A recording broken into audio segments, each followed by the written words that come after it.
नमस्कार, आप देख रहे हैं कशिश न्यूज़। मैं हूं अंकिता सिंह। इस वक्त हमारे साथ मौजूद है बाबूबरही से विधायक मीना कुमारी। मैम, शिक्षा की स्थिति बिहार में बहुत बदतर है। आपकी सरकार है, परिषद में आपके जो विपक्ष के नेता हैं वो लगातार एसटीईटी के मांग को लेकर के सवाल कर रहे हैं। क्या कहना आपका इस पे?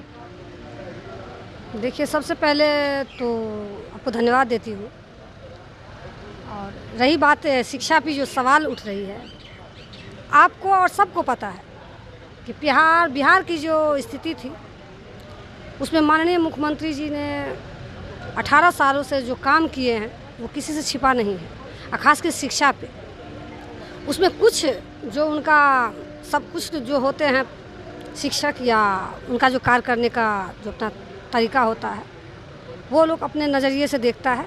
लेकिन शिक्षा में जितना सुधार हुआ है, सारा रिकॉर्ड आप उल्टा के देखिए कि कितने शिक्षक बहाली हुई है। महिलाएं सब जितना मतलब लड़कियां सब कभी स्कूल नहीं जाती थी, वो हम और आप इनके गवाह हैं कि 2004-05 की स्थिति में हम लोग भी कॉलेज स्कूल नहीं जा पाते थे कि आज के डेट में सारे लोग जॉब कर रहे हैं। तो सुधार तो बहुत हुई है। अब चाहिएगा सारा चीज़ एक ही बार में हो जाएगा, सो संभव कभी नहीं होता है।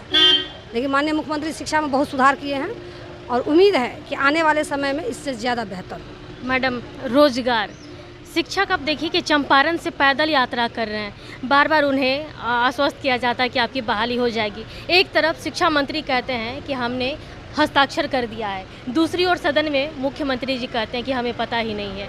तो आपके महागठबंधन की सरकार में काम किस तरह से हो रहा है कि मुख्यमंत्री को उस चीज़ की जानकारी नहीं होती है? शिक्षा मंत्री अलग कह देते हैं, जो अभ्यर्थी हैं अलग परेशान हैं।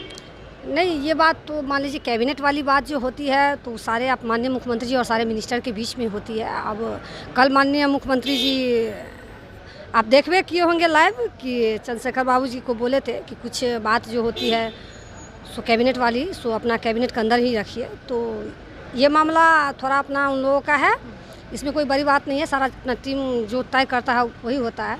लेकिन जहाँ तक रही बहाली की प्रक्रिया, तो समस्या तो है, लेकिन समस्या का धीरे धीरे ना समाधान होगा, एक ही बार में संभव नहीं है। और हमारी बिहार की जो 12 या 13 करोड़ जनसंख्या है उसमें कितना भी कुछ कीजिएगा तो हमेशा समस्या बनी ही रहेगी। मैडम, आप ये बात कर रही हैं कि बिहार में समस्या बनी ही रहती है।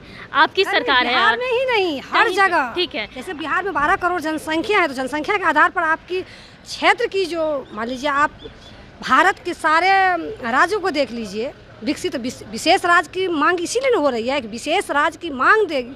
यदि आपको याद होगा 14 में जब चुनाव हुआ था प्रधानमंत्री जी का, उसमें घोषणा करके वो गए थे 13 में कि हमारी सरकार बनती है केंद्र में तो हम विशेष राज्य का दर्जा देंगे।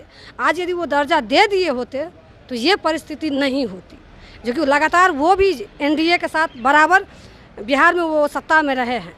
तो हम ये नहीं कर रहे हैं अभी हम इसके साथ है या उसके साथ है, ये हमारा सवाल नहीं है। यदि आज वो विशेष राज्य का दर्जा जो बोल के गए थे, यदि वो दे देते तो हमारे बिहार वासी बहुत हद तक इस समस्या से जूझ नहीं रहा। मैम, आप ही का ये अभी सवाल रहा कि केंद्र सरकार आपको आपकी योजना जो वहाँ पे दिए थे वो नहीं दिए, लेकिन 2 साल तो आप लोग गठबंधन की सरकार में थे। हाँ, तो 2 साल में भी तो दे देना चाहिए था। उस वक्त क्यों? यही बात हम बार बार बोल रहे हैं ना कि 2 साल की बात काहे कर रहे हैं, हम 13 साल की बात कर रहे हैं। 13 साल हम लोग सत्ता में रहे थे 2005 से। अब मुख्यमंत्री जी प्रधानमंत्री जी 13 में बोल के गए थे कि हम विशेष राज्य का दर्जा देंगे जब हमारी प्रधानमंत्री की सरकार बन जाएगी। तो 2 पंचवर्षीय तो बन ही गए, तो उनको दे देना चाहिए। और तो क्या लगता है कि केंद्र सरकार ठग रही है बिहार को? बिल्कुल ठग रही है, इसमें कहने की 2 राय नहीं है। उनको जितना अधिकार बिहार वासियों का था, उन 39 सांसद हैं और हम लोग का अधिकार भी बनता है कि जिस हिसाब से हमको आपको केंद्र में बनाने प्रधानमंत्री बनाने का जो सहयोग किए हैं उसमें बिहार पूरी तरह ठगा जा चुका है। इसमें इस बार इस तरह से नहीं होगा। हम लोगों की जितनी भागीदारी है उतनी हिस्सेदारी चाहिए और हर हाल में चाहिए। हम लोग इस बार लड़के लेंगे। तो ये देखिए, हमारे साथ बाबूबरही से विधायक थी और इन्होंने बताया शिक्षा को लेकर के, जो बता रही है कि नीतीश सरकार में सबसे ज़्यादा अगर ध्यान दिया गया तो शिक्षा पर, और महिलाओं को लड़कियों को सबसे ज़्यादा अग्रसर किया गया है।